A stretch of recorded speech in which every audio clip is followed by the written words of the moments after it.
We've reached the month of March. That means the NHL trade deadline is fast approaching. Here to help us take a closer look at the Vancouver Canucks, we have the founder of the Pro Hockey Group and former director of amateur scouting for the Florida Panthers.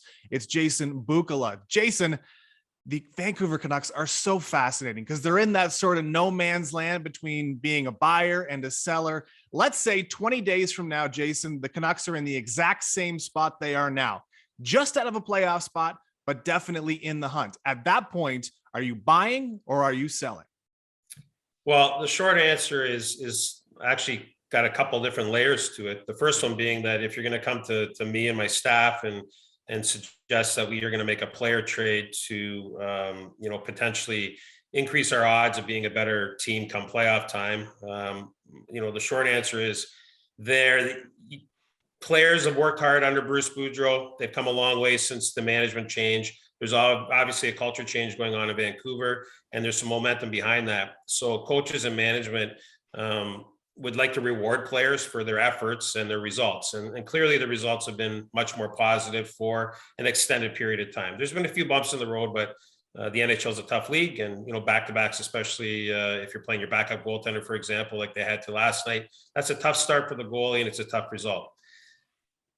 My gut tells me, however, that the Vancouver Canucks aren't positioned well enough to go on a deep playoff run. And I don't believe that the cupboards are stacked flush with enough prospects. And they obviously have some cap issues that I'm sure they're going to want to resolve in the short term and the long term. So having said that, I think that it's in their best interest to, unless ownership wants to go in a different direction, I think it's the time to trade out of this season and start implementing the brand new culture fresh next year with potentially some new bodies and definitely some picks that they can utilize going forward. Okay, so let's go down that seller's road then, Jason. JT Miller, I mean, there's more rumors about him than it seems anybody else in the NHL these days. Is JT Miller a player you move on? No, JT Miller is not a player you move on. I think that JT Miller is a piece that you actually continue to build around. For us in Florida, Dale Talon, as our general manager, we wanted to build through the middle of the ice as best as we could. And, when you have pieces in the middle of the ice that not only produce offense, obviously, but can play a variety of roles and play with some character and drive, those types of players are very difficult to acquire once you've let them walk out the door when you own them yourself. I think their holes are elsewhere in their lineup. I think that there's other candidates up front even that I would move. I think JT Miller is a centerpiece for the group moving forward. Okay, so if JT stays, then as you alluded to, who is the piece that you move on? The outlier for me is Brock Boeser. Brock Boeser has, his contract status and where they have to go with him in the off season just to qualify him. I just believe that JT Miller is moving forward on his next deal. We all know that he's going to get paid, no matter if he's a Canuck or somewhere else with the production he's producing. Boeser, on the other hand, I don't believe that his value in terms of his AAV right now, I know he brings value as a shooter. I know he can produce offense, but he's not a 3-zone player. His pace is, average plus, I would say. He's not a complete player by any stretch of the imagination. That's a lot of money to invest in Brock going forward. I think for me, that's the player that you move out and try and see what the lay of the land out there is to acquire something else.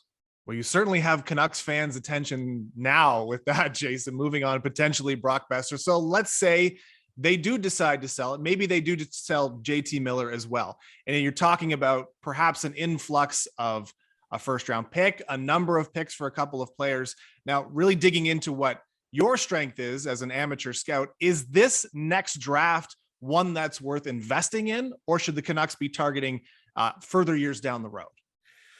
So the strategy there has got to become who your partner is and where they're going to slot at the end of the season. Clearly, if you're looking at the Tampa Bay Lightning, for example, and or even the Toronto Maple Leafs at this stage, when you start slotting those first-round picks that are late first-round picks, essentially, when we build out our list, I can tell you from experience, there's not a lot of difference between a player at 25 and a player at 40, for example. So the strategy is tiered, if you will, because who's your partner? What's their slot? What do they have in the second or third round, for example, in addition to that late first round pick? Because that matters a great deal. And to answer your question beyond that, I don't generally like to forecast a year ahead of time and say that we are better suited getting this player. Now, hey, Connor McDavid draft year, you know, the McKinnons, the Barkovs, those are different things. You can forecast those. It's not an exact science to draft, and any type of assets that you can acquire sooner than later, you put the onus then back on your team to draft the right player, get them in the development system, and let's start developing that product sooner than later. So if you're going to go for a first round pick and any additional picks beyond that, let's get after it sooner than later and start stocking the cupboards again. That's really interesting. Jason, you bring a very unique perspective to this conversation. Thanks so much for joining us. My pleasure.